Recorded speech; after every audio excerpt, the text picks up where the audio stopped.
pour tous, le deuxième homme, le débrief.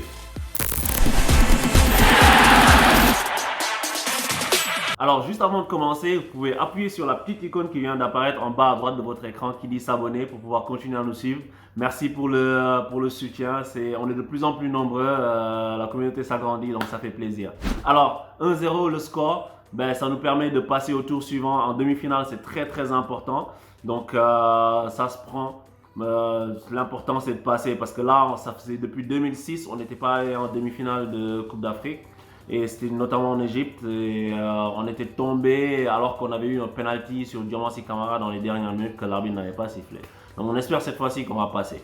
Alors au niveau du jeu et de tout ce qui s'est passé pendant le match, on a vu que dans la construction du jeu, on n'y est toujours pas. Parce qu'on balance des longs ballons, mais cette fois-ci, contrairement à l'Ouganda, les Bénin n'ont pas pressé. Ils sont restés regroupés dans leur camp, ils nous attendaient. Donc ça veut dire que quand on dégage cette fois-ci sur Mbaïnian, les Béninois ils sont déjà tous là, prêts à défendre. Donc on avait plus besoin d'un joueur pour jouer dans les petits espaces, faire des combinaisons, etc.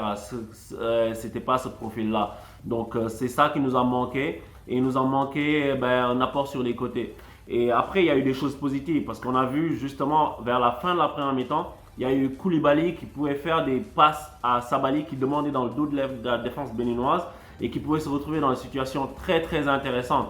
Et l'espace, il était là en fait. L'espace, il était dans le dos de la défense béninoise, surtout sur le côté gauche. On l'a vu en fin de première et en début de seconde période. Je ne comprends pas d'ailleurs pourquoi on n'a pas insisté là-dessus, mais il y avait vraiment quelque chose à faire sur ce côté-là. Et on a vu que Sabali, il a été dans des situations où il aurait pu tirer, mieux tirer ou bien faire une meilleure passe. Malheureusement, il n'a pas pu exploiter ces situations-là. Et on n'a pas assez fait ça. On n'a pas assez eu de dépassement de fonction.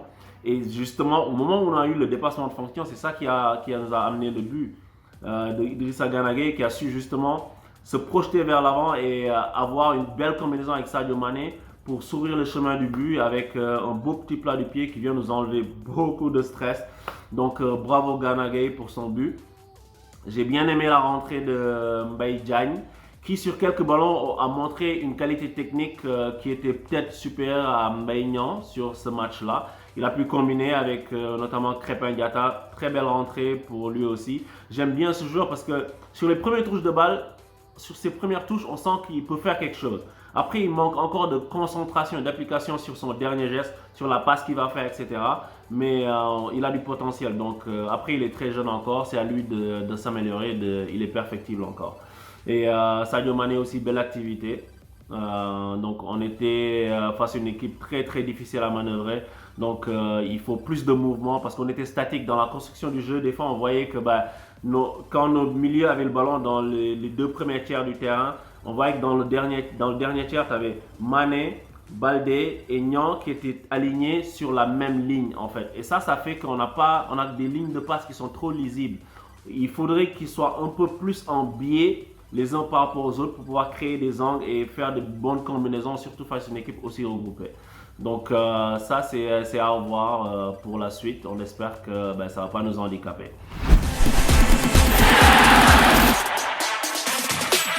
Alors, au niveau du guide du jour, aujourd'hui, je vais mettre Idrissa Gana Gueye.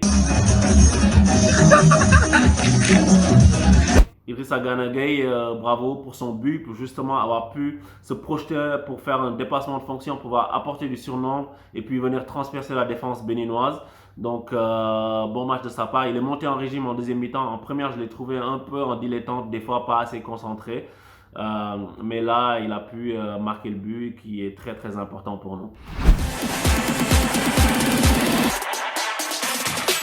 En chaton du jour, j'ai même pas envie de faire ça.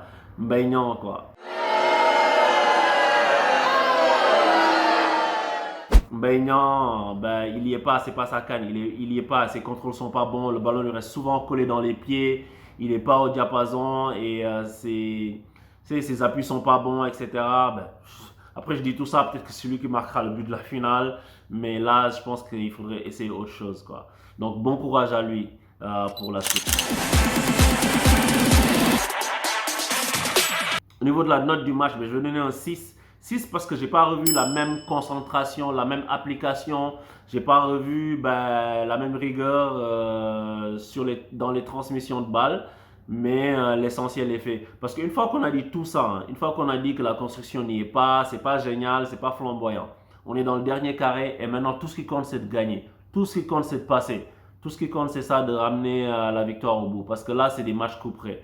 Donc on ne verra pas du beau jeu cette année, hein. Faut pas se leurrer. Donc là on essaie de gagner. Alors, bon courage pour la suite. Et puis je vous retrouve pour le prochain débrief pour la demi-finale dimanche prochain. On espère que ça se fera avec un grand sourire comme ça. Donc à bientôt sur 11 pour tous. Continuez à nous suivre, continuez à nous encourager. Et Sénégal cette année.